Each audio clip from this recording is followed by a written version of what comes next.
വേറൊരു ഭാഗത്ത് കാണുന്നൊരു കാഴ്ച, വായ്പ എടുക്കുന്നു, സ്വാഭാവികമായിട്ട് ബാങ്കിൽ നിന്ന് വായ്പ എടുക്കുന്നു. വായ്പ എടുക്കുമ്പോൾ വീട് വെക്കുന്നു. വീട് വെച്ച ഈ വായ്പ തിരിച്ചടക്കാൻ പറ്റാതിരിക്കുമ്പോൾ ആ വീട് നഷ്ടപ്പെടുകയാണ്. അപ്പോൾ വീട്ടിൽ നിന്ന് അവരെ ഇറക്കി വിടുന്നു. പക്ഷേ സാമൂഹ്യ പ്രതിബദ്ധതയോടെ പ്രവർത്തിക്കുന്ന ബാങ്കുകൾ ഈ പറയുന്ന പണം തിരിച്ചു പിടിക്കുന്നതിൻ്റെ ഭാഗമായുള്ള നടപടികളാകെ നിർത്തിവെക്കണമെന്നല്ല ഞാൻ പറയുന്നത്. വീട്ടിൽ നിന്ന് ഇറക്കി വിടാൻ പാടില്ല. ആ വീടടക്കം ഈ പറയുന്ന തിരിച്ചടവിൻ്റെ ഭാഗമായി, തിരിച്ചടക്കാത്തതിൻ്റെ ഭാഗമായി മറ്റ് നടപടികൾക്ക് വിധേയമായി എന്ന് വരാം. ആ നടപടികളൊക്കെ തുറന്നോളൂ. പക്ഷേ വീട്ടിൽ നിന്ന് ഇറക്കാൻ പാടില്ല. അവർ വീട്ടിൽ തന്നെ കഴിയണം.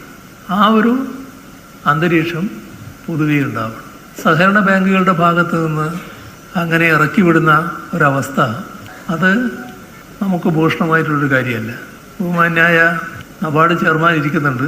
അദ്ദേഹവും പൊതുവിൽ ആലോചിക്കേണ്ട ഒരു വിഷയമാണിത് എന്നാണ് എനിക്ക് തോന്നുന്നത്.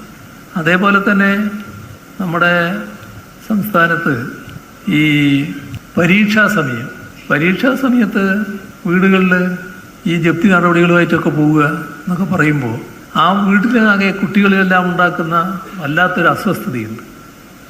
അപ്പോൾ ആ സമാധാനപരമായി പഠിക്കുന്നതിന് കഴിയാത്തൊരു മാനസികാവസ്ഥയിലേക്ക് എത്തും. ആ മാസങ്ങൾ ഇത്തരം കാര്യങ്ങളൊക്കെ ഒഴിവാക്കുന്ന നടപടിയും സ്വീകരിക്കേണ്ടതുണ്ട് എന്നാണ് തോന്നുന്നത്. അതായത് നമ്മൾ കേവലമായ പലിശ വാങ്ങുന്നവർ മാത്രമല്ല, സാമൂഹ്യ പ്രതിബദ്ധതയോടെ ബാങ്കിങ് പ്രവർത്തനം നടത്തുന്നവരാണ്. ആ ഒരു ബാധ്യത നമ്മുടെ ഭാഗത്ത് നിന്ന് ഉണ്ടാവണം. അതിൽ ശ്രദ്ധിക്കേണ്ടതായിട്ടുണ്ട്. നൂതന സാങ്കേതിക വിദ്യയുടെ കടന്നുവരവ് ഏറ്റവും അധികം മാറ്റങ്ങളുണ്ടാക്കിയ ഒരു മേഖലയാണ് ബാങ്കിൻ്റേത്. പണ്ടൊക്കെ നമ്മൾ പണവുമായി ബാങ്കിലേക്ക് പോകുന്നു, പണമടക്കുന്നു, മടങ്ങി വരുന്നു. പണമെടുക്കാനാണെങ്കിലും ബാങ്കിലേക്ക് പോകണമായിരുന്നു. ഇപ്പോൾ വലിയ മാറ്റമാണ് വന്നിരിക്കുന്നത്. കസ്റ്റമർ ബാങ്കിലേക്ക് എന്നതിന് പകരം ബാങ്കുകൾ കസ്റ്റമേഴ്സിലേക്ക്, അങ്ങനൊരു മാറ്റം സംഭവിച്ചിരിക്കുകയാണ്. ഒരു സ്മാർട്ട് ഫോൺ കയ്യിലുണ്ടായാൽ പണമിടപാട് നടത്താൻ പറ്റുകയാണ്. ചടുലമായ ഈ മാറ്റങ്ങൾ ബാങ്കിങ് മേഖലയിൽ വന്നത് IT സാങ്കേതിക വിദ്യയുടെ മുന്നേറ്റത്തോടെയാണ്. ആ നിലക്കുണ്ടായ സാധ്യതകളെ ഉപയോഗപ്പെടുത്തേണ്ടതുണ്ട്. അതോടൊപ്പം അവ ഉയർത്തുന്ന പുതിയ വെല്ലുവിളികളുണ്ട്. അവയെ നേരിടേണ്ടതും അനിവാര്യമായ കാര്യമാണ്. അതിനുതകുന്ന ചർച്ചകൾ ഈ കോൺഫറൻസിൽ ഉയർന്നു വരുമെന്നാണ് പ്രതീക്ഷിക്കുന്നത്. മറ്റു പല കാര്യങ്ങൾക്കും രാജ്യത്തിന് മാതൃകയായി മാറാൻ കഴിഞ്ഞ സംസ്ഥാനമാണ് കേരളം. ബാങ്കിങ് മേഖലയിൽ നടത്തിയ മാതൃകാപരമായ ഇടപെടലാണ് കേരള ബാങ്കിൻ്റെ രൂപീകരണം. ജില്ലാ സഹകരണ ബാങ്കുകൾ കേരള സംസ്ഥാന സഹകരണ ബാങ്കിൽ ലയിപ്പിച്ചുകൊണ്ട് 2019 നവംബർ മാസം 29-നാണ് കേരള ബാങ്ക് നിലവിൽ വന്നത്. രൂപീകരിക്കപ്പെടുമ്പോൾ കേരള ബാങ്കിൻ്റെ സഞ്ചിത നഷ്ടം 1151 കോടി രൂപയായിരുന്നു. രൂപീകൃതമായ വർഷത്തിൽ 4 മാസം, തുടർന്നിങ്ങോട്ട് 4 പൂർണ്ണ സാമ്പത്തിക വർഷങ്ങൾ കേരള ബാങ്ക് പിന്നിട്ടിരിക്കുന്നു. ഈ ഘട്ടത്തിലെല്ലാം ബാങ്ക് അറ്റലാഭം നേടുകയുണ്ടായി. 2023-24 സാമ്പത്തിക വർഷത്തിൽ 209 കോടി രൂപയുടെ അറ്റലാഭമാണ് നേടിയത്. നമ്മുടെ സംസ്ഥാനത്തിൻ്റെ പൊതുവായ കാര്യങ്ങൾ, അതിനോടൊപ്പം കേരള ബാങ്കും നല്ല രീതിയിൽ നീങ്ങുന്നു എന്നതാണ് കാണാൻ കഴിയും. ഇവിടെ സർക്കാരുമായി ബന്ധപ്പെട്ട വായ്പാ കുടിശ്ശികകളുണ്ടായിരുന്നു, കേരള ബാങ്കിന് കൊടുക്കേണ്ടിയിരുന്നു. വലിയ സാമ്പത്തിക പ്രയാസം സർക്കാർ അനുഭവിക്കുന്ന ഘട്ടത്തിൽ ബാങ്കിൻ്റെ കുടിശ്ശിക കൊടുക്കുന്ന കാര്യത്തിൽ മുൻഗണന നൽകുകയാണ് സർക്കാർ ചെയ്തത്. അതുകൊണ്ടാണ് നേരത്തെ പറഞ്ഞ രീതിയിലുള്ള അറ്റലാഭത്തിലേക്ക് നീങ്ങാൻ സഹായകമായത്.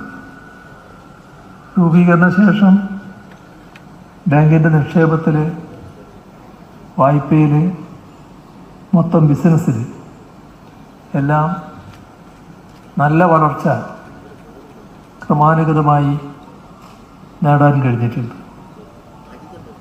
കേരള ബാങ്കിൻ്റെ മൊത്തം ബിസിനസ് ഇപ്പോൾ 1,22,500 കോടി രൂപയുടെ ആയി മാറിയിട്ടുണ്ട്. മൊത്തം ബിസിനസ്സിൻ്റെ കണക്ക് വെച്ച് നോക്കിയാൽ നമ്മുടെ സംസ്ഥാനം പ്രവർത്തന കേന്ദ്രമായുള്ള ബാങ്കുകളിൽ 3-ാം സ്ഥാനത്താണ് കേരള ബാങ്കുള്ളത്.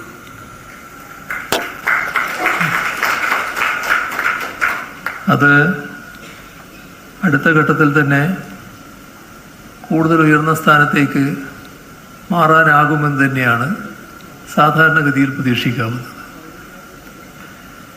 കേരള ബാങ്കിൻ്റെ മൊത്തം വായ്പ 50,000 കോടി രൂപയിലേക്ക് കടന്നിരിക്കുന്നു.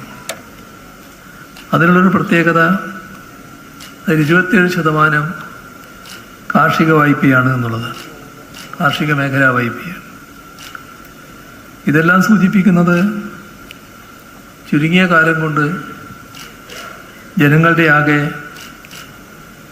വിശ്വാസമാർജിക്കാൻ കേരള ബാങ്കിന് കഴിഞ്ഞിട്ടുണ്ട്. കേരളത്തിലെ സഹകരണ സ്ഥാപനങ്ങൾക്ക് വഴികാട്ടിയായി പ്രവർത്തിക്കേണ്ട ബാങ്കാണ് കേരള ബാങ്ക്. ആ കടമയും കേരള ബാങ്ക് നിർവഹിക്കുകയാണ്. ഈ നേട്ടങ്ങളിൽ ഊന്നി നിന്നുകൊണ്ട് കാലാനുസൃതമായ മുന്നേറ്റങ്ങൾ കൈവരിക്കുക എന്ന ലക്ഷ്യത്തോടെ സംഘടിപ്പിച്ചിട്ടുള്ള പരിപാടിയാണ് ഈ IT കോൺഫറൻസ്. നൂതന സാങ്കേതിക സംവിധാനങ്ങൾ ഒരുക്കാൻ രൂപീകരിക്കപ്പെട്ട കാലം മുതൽ നല്ല പ്രവർത്തനങ്ങളാണ് കേരള ബാങ്ക് നടത്തിവരുന്നത്. IT ഇൻ്റഗ്രേഷന് വേണ്ടി ബാങ്ക് നടത്തിയ പ്രവർത്തനങ്ങൾ മികവാർന്നതാണ്. ജില്ലാ സഹകരണ ബാങ്കുകളും സംസ്ഥാന സഹകരണ ബാങ്കും ഉൾപ്പെടുന്ന കോർ ബാങ്കിംഗ് സംവിധാനങ്ങളാണ് നേരത്തെ ഉണ്ടായിരുന്നത്. ഇവയെ സംയോജിപ്പിച്ചുകൊണ്ട് IT ഇൻ്റഗ്രേഷൻ നടപ്പാക്കുക എന്ന ശ്രമകരമായ ദൗത്യമാണ് കേരള ബാങ്ക് ഏറ്റെടുത്തത്. അതിനായുള്ള പ്രവർത്തനങ്ങൾ ദ്രുതഗതിയിൽ ഏറ്റെടുക്കാനും ജീവനക്കാരെയടക്കം ഉപയോഗിച്ചുകൊണ്ട് ഇൻ്റഗ്രേഷൻ വേഗത്തിൽ നടപ്പാക്കാനും ബാങ്കിന് കഴിഞ്ഞുവെന്നത് ശ്രദ്ധേയമായ കാര്യമാണ്. 2022 കേരള ബാങ്കിൻ്റെ കോർ ബാങ്കിംഗ് സംവിധാനങ്ങൾ പൂർണ്ണസജ്ജമായി. അതിൽ പങ്കാളികളായ എല്ലാവരെയും ഈ ഘട്ടത്തിൽ അഭിനന്ദിക്കട്ടെ. അതിനു പുറമെ ബാങ്ക് ഇടപാടുകൾ നടത്തുന്നതിനുള്ള മൊബൈൽ ആപ്ലിക്കേഷൻ സജ്ജമാക്കി.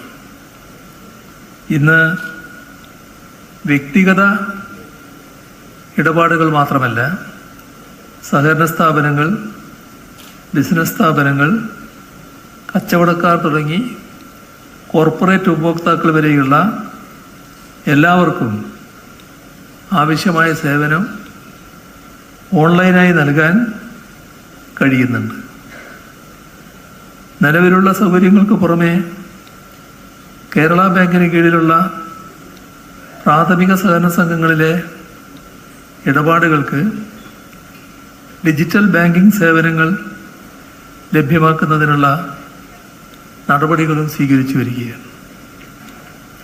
ഇത്തരം ഓൺലൈൻ ഇടപാടുകൾ നിയന്ത്രിക്കുന്നതിന് പ്രത്യേക ഓപ്പറേറ്റിംഗ് സെൻറ്റർ ഇതിനോടകം തന്നെ സജ്ജമായിട്ടുണ്ട്.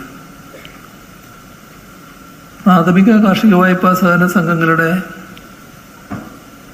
ഏറ്റവും ശരിയായ രീതിയിലുള്ള നേതൃത്വം വഹിച്ച് പ്രവർത്തിക്കുക എന്നത് കേരള ബാങ്കിനെ സംബന്ധിച്ചിടത്തോളം വളരെ പ്രധാനപ്പെട്ട ഒന്നാണ്. കാരണം നമ്മുടെ സംസ്ഥാനത്താകെ പ്രാഥമിക സഹകരണ ബാങ്കുകൾ പ്രവർത്തിക്കുന്നുണ്ട്. അവയെല്ലാം കേരള ബാങ്കിൻ്റെ കൈകളായി മാറുന്ന അവസ്ഥയാണ് ഉണ്ടാകേണ്ടത്. അപ്പം അതിനുതകുന്ന പരസ്പര ബന്ധം ഉണ്ടാകുന്നതിന് നേതൃപരമായ ഇടപെടൽ തന്നെ കേരള ബാങ്കിൽ നിന്ന് ഉണ്ടാകേണ്ടതായിട്ടുണ്ട്. ഇപ്പോൾ നല്ല ബന്ധമാണ് പൊതുവിൽ നിലനിൽക്കുന്നത്. അത് കൂടുതൽ ശക്തിപ്പെടുത്തി പോവുക എന്നത് ഏറ്റവും പ്രധാനമാണ്. ഓൺലൈൻ ഇടപാടുകൾ വർദ്ധിച്ചതോടുകൂടി അതേ രീതിയിൽ തന്നെ ഓൺലൈൻ രംഗത്തുള്ള കുറ്റകൃത്യങ്ങൾ, ഓൺലൈനായി പണം തട്ടിയെടുക്കുന്ന സംഭവങ്ങൾ എല്ലാം വർദ്ധിച്ചു വരുന്നുണ്ട്. ഇവയെ തടയാൻ ഒന്ന്, ഇടപാടുകാരെ ബോധവൽക്കരിക്കേണ്ടതുണ്ട്. അതോടൊപ്പം തന്നെ ഡാറ്റാ സെക്യൂരിറ്റി നല്ല രീതിയിൽ ഉറപ്പാക്കണം. സുരക്ഷിതമായ ഓൺലൈൻ സംവിധാനങ്ങൾ ഒരുക്കേണ്ടതായിട്ടുണ്ട്. അത് ബാങ്കുകൾക്കെല്ലാമുള്ള ബാധ്യതയാണ്.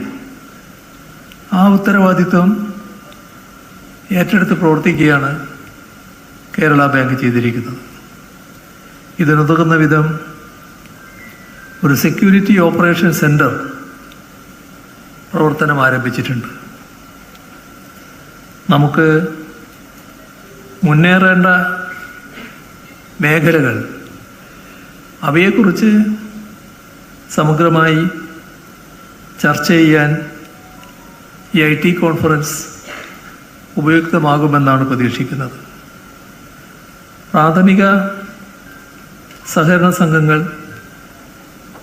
ക്ഷീരസംഘങ്ങൾ, ഫിഷറി സംഘങ്ങൾ, ഇതെല്ലാം അടക്കമുള്ള സമസ്ത മേഖലകളിലും നൂതനമായ ഡിജിറ്റലൈസേഷൻ പ്രാവർത്തികമാക്കുന്നതിനുള്ള ഒരു മാർഗരേഖ തയ്യാറാക്കി വേണം നാം മുന്നോട്ട് പോകുന്നത്. അതോടൊപ്പം ബാങ്കിൻ്റെ പ്രവർത്തനങ്ങളിൽ വൈവിധ്യവൽക്കരണം ഏറെ അനിവാര്യമാണ്. നൂതന സാങ്കേതിക വിദ്യാരംഗത്തെ ഉൽപാദനക്ഷമത വർദ്ധിപ്പിക്കുന്നതിനായി നല്ല തോതിൽ ഉപയോഗിക്കാൻ നമുക്ക് കഴിയണം. അതോടൊപ്പം തന്നെ നാട്ടിൽ നിന്ന് ഉയർന്നു വരുന്ന നൂതന ആശയങ്ങൾ, അവ ബാങ്കിങ് മേഖലയ്ക്ക് ഉപയോഗപ്രദമാവുന്നവയാണെങ്കിൽ അവയെ കേരള ബാങ്കിലേക്ക് സ്വാംശീകരിക്കാനും കഴിയണം. നമ്മുടെ സംസ്ഥാനത്തെ ബാങ്കുകളുടെ വായ്പകളിലും വരുമാനത്തിലും എല്ലാം വർധനവുണ്ടായ ഘട്ടമാണിത്. നമ്മുടെ സംസ്ഥാനത്ത് നടക്കുന്ന ഒരു കാര്യം പ്രത്യേകമായി ശ്രദ്ധിക്കേണ്ടതായിട്ടുണ്ട്. നമ്മൾ ഭവനരഹിതരില്ലാത്ത ഒരു നാടായി മാറുന്നതിന് ശ്രമം നടത്തുകയാണ്. അതിൻ്റെ ഭാഗമായി നമ്മുടെ വീടൊരു സ്വപ്നമായിട്ട് കൊണ്ടു നടക്കുന്നവർക്ക് ഒരു കാലത്തും വീട് നിർമ്മിക്കാൻ കഴിയുന്നില്ല. ആ സ്വപ്നത്തോടെ അവർ മണ്ണടിഞ്ഞു പോകുന്നു. അത് പരിഹരിക്കാനാണ് ലൈഫ് മിഷൻ പ്രവർത്തനം ആരംഭിച്ചത്. ഇപ്പോൾ 4 ലക്ഷത്തിലധികം വീടുകൾ പൂർത്തിയാക്കിയൊരു സംസ്ഥാനമാണ് നമ്മുടെ. ബാക്കി പൂർത്തിയാക്കാനിരിക്കുന്നു. ഇതൊരു ഭാഗത്ത് നടക്കുമ്പോൾ വേറൊരു ഭാഗത്ത് കാണുന്നൊരു കാഴ്ച, വായ്പയെടുക്കുന്നു, സ്വാഭാവികമായിട്ട് ബാങ്കിൽ നിന്ന് വായ്പ എടുക്കുന്നു. വായ്പ എടുക്കുമ്പോൾ വീട് വെക്കുന്നു. വീട് വെച്ച ഈ വായ്പ തിരിച്ചടക്കാൻ പറ്റാതിരിക്കുമ്പോൾ ആ വീട് നഷ്ടപ്പെടുകയാണ്. അപ്പോൾ വീട്ടിൽ നിന്ന് അവരെ ഇറക്കി വിടുന്നു. ഏക വീട് മാത്രമാണുള്ളതെങ്കിൽ അവരെ ഇറക്കി വിടുന്നത് അവരെ വീടില്ലാത്ത പട്ടികയിലേക്ക് പോവുകയാണ്. അപ്പോൾ കടപ്പാടം സംരക്ഷിക്കുന്ന കാര്യം സർക്കാർ പൊതുവിൽ ആലോചിക്കുന്നുണ്ട്. അത് നിയമനിർമ്മാണത്തിലേക്കെല്ലാം പോകാൻ ഉദ്ദേശിക്കുന്നുണ്ട്. പക്ഷേ സാമൂഹ്യ പ്രതിബദ്ധതയോടെ പ്രവർത്തിക്കുന്ന ബാങ്കുകൾ ഈ പറയുന്ന പണം തിരിച്ചു പിടിക്കുന്നതിൻ്റെ ഭാഗമായുള്ള നടപടികളാകെ നിർത്തിവെക്കണമെന്നല്ല ഞാൻ പറയുന്നത്. വീട്ടിൽ നിന്ന് ഇറക്കി വിടാൻ പാടില്ല. ആ വീടടക്കം ഈ പറയുന്ന തിരിച്ചടവിൻ്റെ ഭാഗമായി, തിരിച്ചടക്കാത്തതിൻ്റെ ഭാഗമായി മറ്റ് നടപടികൾക്ക് വിധേയമായി എന്ന് വരാം. ആ നടപടികളൊക്കെ തുറന്നോളൂ. പക്ഷേ വീട്ടിൽ നിന്ന് ഇറക്കാൻ പാടില്ല. അവർ വീട്ടിൽ തന്നെ കഴിയണം. ആ ഒരു അന്തരീക്ഷം പൊതുവെ ഉണ്ടാവണം. സഹകരണ ബാങ്കുകളുടെ ഭാഗത്ത് നിന്ന് അങ്ങനെ ഇറക്കി വിടുന്ന ഒരവസ്ഥ അത് നമുക്ക് ഭൂഷണമായിട്ടുള്ളൊരു കാര്യമല്ല. ബഹുമാന്യായ നബാർഡ് ചെയർമാൻ ഇരിക്കുന്നുണ്ട്. അദ്ദേഹവും പൊതുവിൽ ആലോചിക്കേണ്ട ഒരു വിഷയമാണിത് എന്നാണ് എനിക്ക് തോന്നുന്നത്. അതേപോലെ തന്നെ നമ്മുടെ സംസ്ഥാനത്ത് ഈ പരീക്ഷാ സമയത്ത് വീടുകളിൽ ഈ ജപ്തി നടപടികളുമായിട്ടൊക്കെ പോവുക എന്നൊക്കെ പറയുമ്പോൾ ആ വീട്ടിലാകെ കുട്ടികളെല്ലാം ഉണ്ടാക്കുന്ന വല്ലാത്തൊരു അസ്വസ്ഥതയുണ്ട്. അപ്പോൾ ആ സമാധാനപരമായി പഠിക്കുന്നതിന് കഴിയാത്തൊരു മാനസികാവസ്ഥയിലേക്ക് എത്തും. ആ മാസങ്ങൾ ഇത്തരം കാര്യങ്ങളൊക്കെ ഒഴിവാക്കുന്ന നടപടിയും സ്വീകരിക്കേണ്ടതുണ്ട് എന്നാണ് തോന്നുന്നത്. അതായത് നമ്മൾ കേവലമായ പലിശ വാങ്ങുന്നവർ മാത്രമല്ല, സാമൂഹ്യ പ്രതിബദ്ധതയോടെ ബാങ്കിങ് പ്രവർത്തനം നടത്തുന്നവരാണ്.